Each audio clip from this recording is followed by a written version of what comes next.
On a presque fini avec nos faiblesses, hein, je vous rassure. Je vous sens vous tasser là dans vos chaises. On ne savait pas qu'on avait toutes ces faiblesses. Il y en a encore une et deux tailles en fait sur lesquelles la campagne va s'appuyer. C'est notre besoin de certitude. On déteste douter. On aime bien les messages simples, hein. On aime bien les réponses simples qui sont souvent fausses. Et je vais illustrer en fait par, pas une mésaventure, mais après le bouquin, il y a une journaliste qui m'a envoyé des questions par email, donc pour préparer un papier. Et je vais vous lire une des questions qu'elle m'a posées. Et je la lis texto parce que chaque mot compte. En plus, comme j'ai écrit les citations, je les ai mis en rouge, alors ça ressort moins bien, je vois rien du tout. J'ai les lunettes dans mon sac, mais c'est pas très photogénique, non, ça va aller. Attends, je vais le mettre là. Non. Alors que le dépistage du cancer du sein vient à peine de se démocratiser auprès des femmes, ne risque-t-on pas d'envoyer un message brouillon en leur parlant de surdiagnostic? Ce message n'est-il pas plus dangereux que le surdiagnostic lui-même? Oh, j'avoue qu'à l'époque, j'avais bondi, j'en bondis encore. J'aimais bien l'adjectif brouillon, vous voyez. Alors j'avais répondu en fait, il ne s'agit pas d'envoyer un message brouillon, mais d'informer au plus près des conclusions des recherches scientifiques. Dans ce domaine, il se trouve que rien n'est simple. C'est pas notre faute, mais c'est comme ça.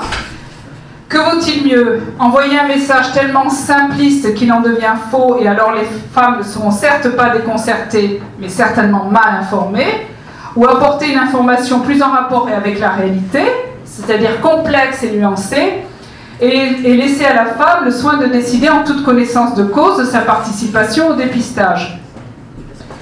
Suggérer que le fait de demander un message autre que le message simpliste jusqu'ici délivré est dangereux, revient à suggérer que l'information elle-même est dangereuse. Et j'avais enfoncé le clou, cette suggestion me semble en elle-même très dangereuse.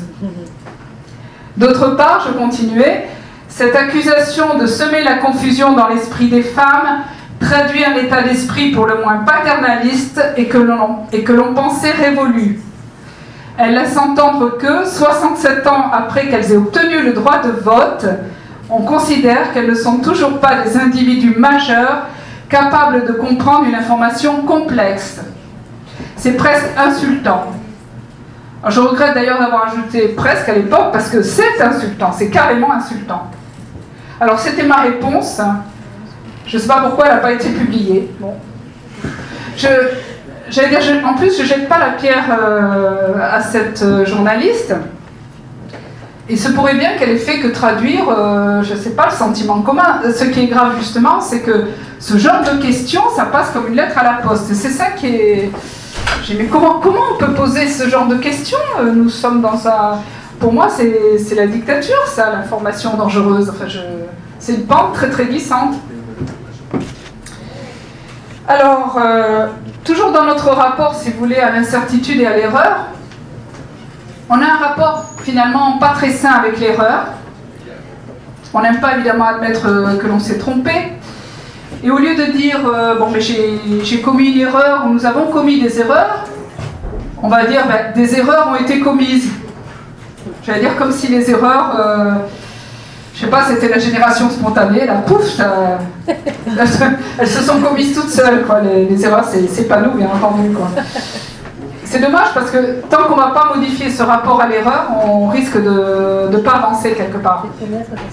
Et c'est curieux parce que, surtout au niveau scientifique, on a toujours avancé en tâtonnant. À chaque fois, il y avait une hypothèse, on l'a testée, on en faisait une théorie, puis il y avait de nouvelles données, donc ça changeait la donne, ça n'a jamais été fixe, ça n'a jamais été rigide. Et aujourd'hui, en fait, on arrive à un stade où justement les données, jamais il y a eu une telle évolution des données. C'est tellement rapide, je veux dire, que ce qu'on croyait vrai, ça change très vite, j'allais dire d'hier à aujourd'hui, mais c'est presque littéralement.